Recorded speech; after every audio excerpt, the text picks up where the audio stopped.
ঘুটুর ঘুটুর আর কোবাকবি করে চলছে আমাদের আইসক্রিমের প্রসেসিং। আজকে আমরা আইসক্রিমটা পুরোপুরি বানানোর প্রসেসিং প্লাস খেয়ে হচ্ছে রিভিউ করব। তো চলুন যাওয়া যাক পুরো ভিডিওতে। আসসালামু আলাইকুম অ্যান্ড হ্যালো এভরিওয়ান, কেমন আছেন সবাই? এই হচ্ছে আমাদের আজকের আইসক্রিমের মেনু। একদম সকল প্রাইস এবং ডিফারেন্ট ফ্লেভার উল্লেখ করা আছে এখানে, যার যেটা পছন্দ হবে চুজ করতে পারে। তো আমরা চুজ করেছি হচ্ছে গিয়ে মিক্স ফ্লেভার। সিঙ্গেল ফ্লেভারের এক্সপিরিয়েন্সটা তো অনেকেরই আছে, বাট মিক্স ফ্লেভারটা আসলে কেমন হয় আমরা ওইটাই দেখতে চাচ্ছি, যে আইসক্রিমগুলো একসাথে যদি এতগুলো আইসক্রিম মিশায় এটার মধ্যে কোনো ডিফারেন্ট কোনো ফ্লেভার আসে কিনা, বা এই যে আইসক্রিমের এত দাম নিচ্ছে, নেওয়ার পর আমাদের আসলে খেয়ে কি এটা ওয়ার্দি কিনা, এটাই দেখা আমাদের উদ্দেশ্য।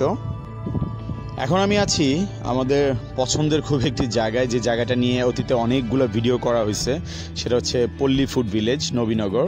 এখানে আমরা অনেক ধরনের ডিফারেন্ট ফুড খেয়েছি অতীতে, বাট মিষ্টি কিছু খাওয়া হয় নাই। তাই আমাদের আজকের পছন্দ হচ্ছে গিয়ে আইসক্রিম। তো এটার প্রাইস হচ্ছে গিয়ে 150 টাকা। আর আমরা দেখবো 150 টাকার আইসক্রিম আমাদের নর্মাল যে আইসক্রিমগুলো আছে এর মধ্যে কতটা ডিফারেন্ট হয়। তো দেখছেন বানানোর প্রসেসিংটা কিন্তু খুবই সুন্দর, দেখলেই আসলে খেতে মন চায় যে আসলে কি না কি হবে। যেভাবে কোবাকুবি করে আইসক্রিমগুলোকে সাজানো হচ্ছে, ডিফারেন্ট জিনিসটা। তো দেখি আমাদের আইসক্রিমটা রেডি হওয়া পর্যন্ত অলরেডি আমাদের 3টা লেয়ার হয়ে গেছে। এরপর হচ্ছে গিয়ে চকলেট দিল, এখন লাস্ট হচ্ছে গিয়ে লেয়ার এটা দেওয়ার পরে হচ্ছে মিক্স হবে। তো ঘুরতে যারা আসেন আসলে তাদের জন্য আমার মনে হয় আইসক্রিমটা আকর্ষণের সাথে খাওয়া হয়। মূলত প্রাইজিংটা অনেকের জন্যই ডিপেন্ড করে না যে আসলে প্রাইসটা কত নিচ্ছে, বাট শখে খাওয়া। কিন্তু তারপরেও যেটা ব্যাপার থাকে না, যে ফ্লেভারটা কেমন হবে একটু জানা দরকার।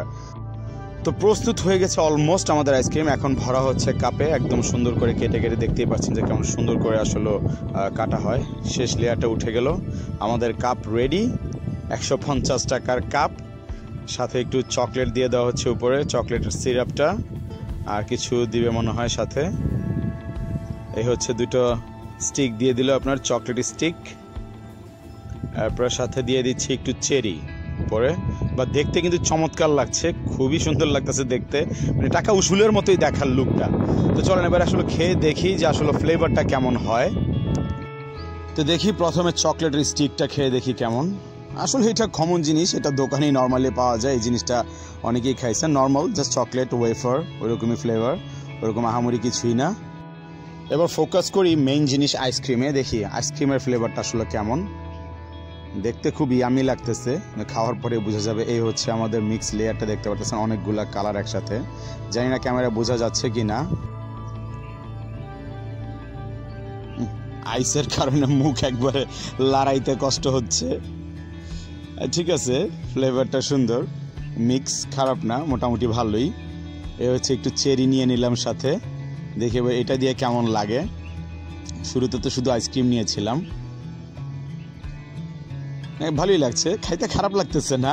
কিন্তু সত্যি বলতে কি, আসলে আমরা যদি দোকান থেকে নর্মাল একটা কোন আইসক্রিম, যেটা একটা কোন আইসক্রিমও যদি কিনে খাই, তাহলে আমার মনে হয় যে ওরকম কোনো বিগ ডিফারেন্ট হবে না কোন আইসক্রিমের সাথে। আমার ঠান্ডার কারণে মুখ জমে যাচ্ছে। সো মানে কম্পেয়ার করা যায় নর্মালি এর সাথে। দেখেন এই যে লেয়ারটা একেবারে উঠে আসছে, যে পুরো কাটা হয়েছিল ওখান থেকে, ধরে গেছে আমার চাপা চুপা, একদম ধরে গেছে ঠান্ডার কারণে। তো ভালোই ছিল, খারাপ ছিল না আইসক্রিমটা মোটামুটি। এ হচ্ছে কাটা চামচ সাথে দিছে আইসক্রিম খাওয়ার জন্য। সো এই হচ্ছে আমাদের 150 টাকার আইসক্রিম খেয়ে শেষ। আমার কাছে যেটা মনে হয়েছে যে এরকম আহামরি কিছুই ছিল না। নর্মাল যে আইসক্রিম দোকানের 50-60 টাকা করে যে আমরা কোন কিনে খাই, ওটা থেকে যে বেটার বলবো তা না, আমার মনে হয় ওইটাই বেটার ছিল। ওটার মধ্যে একটু বেশি ফ্লেভার পাওয়া যায়, এখানে ফ্লেভারটা মিক্স। সো আসলে ঘুরতে এসে শখে খাওয়ার জিনিস, এর বেশি কিছুই না। আইসক্রিম মোটামুটি আইসক্রিমের মতোই ছিল। তো যাই হোক, আপনারা অবশ্যই কমেন্ট করে জানাবেন যে আপনাদের কেমন লাগছে। তো দেখা হবে ইনশাল্লাহ আগামী ভিডিওতে, ততক্ষণ পর্যন্ত আল্লাহ হাফেজ।